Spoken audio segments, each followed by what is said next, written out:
कई लोगों का स्ट्रगल खत्म नहीं हो रहा है और वैभव सूर्यवंशी इतनी छोटी उम्र में एक बड़ा सुपरस्टार बन गया। उसकी आकर्षक बल्लेबाजी के लोग काफी दीवाने हो गए हैं। वो विराट कोहली की तरह क्या नहीं करना चाहता। उसका स्ट्रगल, उसका अग्रेशन, उसकी मेहनत और आने वाले समय में बड़े बड़े लोगों के रिकॉर्ड को तोड़ने की क्षमता, इन सभी के बारे में इस वीडियो में जानेंगे।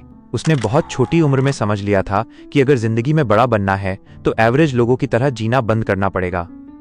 उसका अपना एक तरीका था कि चाहे मैं जल्दी आउट हो जाऊं लेकिन कभी स्लो ना खेलूं, और शायद यही सोच उसे बाकी सबसे अलग बनाती थी। सुबह जल्दी उठना, घंटों प्रैक्टिस करना, थक जाने के बाद भी नहीं रुकना, ये उसकी आदत बन चुकी थी। लेकिन उसके सपने उससे बड़े थे, क्योंकि वो सिर्फ क्रिकेट नहीं खेल रहा था, वो अपनी किस्मत बदल रहा था। धीरे धीरे लोग उसे नोटिस करने लगे, लोग उसकी बैटिंग की बात करने लगे, लेकिन उन्हें सिर्फ उसका टैलेंट दिखाई देता था। कोई उसकी मेहनत नहीं देखता था, कोई वो प्रेशर नहीं समझता था जो एक मिडिल क्लास लड़का अपने सपनों के लिए महसूस करता है। लेकिन शायद लेजेंड्स ऐसे ही बनते हैं, चुपचाप, अकेले और दर्द के बीच। एक दिन किसी ने उससे पूछा, क्या तुम विराट कोहली जैसे बनना चाहते हो?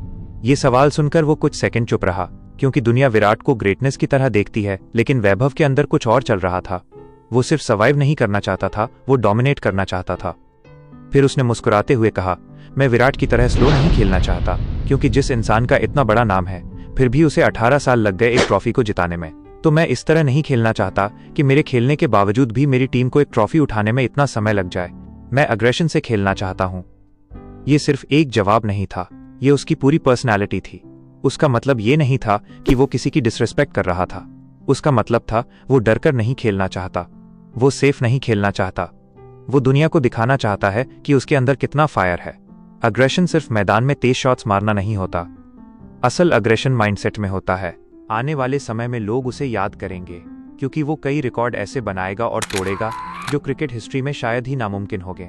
वो कहता है कि मैं क्रिस गेल के 175 रन के रिकॉर्ड को तोड़ना चाहता हूं, और यह काम मैं आरसीबी टीम के खिलाफ करना चाहता हूं। और ये सभी को पता है कि वो जो बोलता है वो करके भी दिखाता है।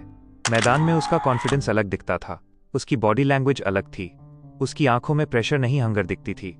और यही चीज उसे डेंजरस बनाती थी, क्योंकि टैलेंट बहुत लोगों के पास होता है, लेकिन किलर माइंडसेट बहुत कम लोगों के पास होता है। लेकिन वैभव ने शायद बहुत जल्दी समझ लिया था कि सक्सेस आराम से नहीं मिलती। उसके लिए खुद को पेन में डालना पड़ता है, डिसिप्लिन में जीना पड़ता है। आज लोग उसे सिर्फ एक बच्चा नहीं मानते, लोग उसे फ्यूचर सुपरस्टार मानते हैं। लेकिन उसकी सबसे डेंजरस चीज उसका टैलेंट नहीं है, उसका माइंडसेट है। क्योंकि जिसने छोटी उम्र में फियर को हरा दिया, उसे दुनिया ज्यादा देर तक रोक नहीं सकती। याद रखना, दुनिया हमेशा उन लोगों को याद रखती है जो डरे नहीं, जो प्रेशर में टूटे नहीं बल्कि और डेंजरस बन गए। और वैभव सूर्यवंशी उन्हीं लोगों में से एक लगता है। एक ऐसा लड़का जो शायद एवरेज बनने के लिए पैदा ही नहीं हुआ। एक ऐसा लड़का जो दुनिया को ये दिखाना चाहता है कि उम्र नहीं, माइंडसेट बड़ा होना चाहिए। और शायद इसी वजह से आज पूरा क्रिकेट जगत उसे नोटिस कर रहा है। तो आपका क्या विचार है वैभव सूर्यवंशी के इस माइंडसेट के बारे में? क्या उनका क्रिकेट करियर और ग्रेट होने वाला है? हमें कमेंट बॉक्स में कमेंट करके बताएं।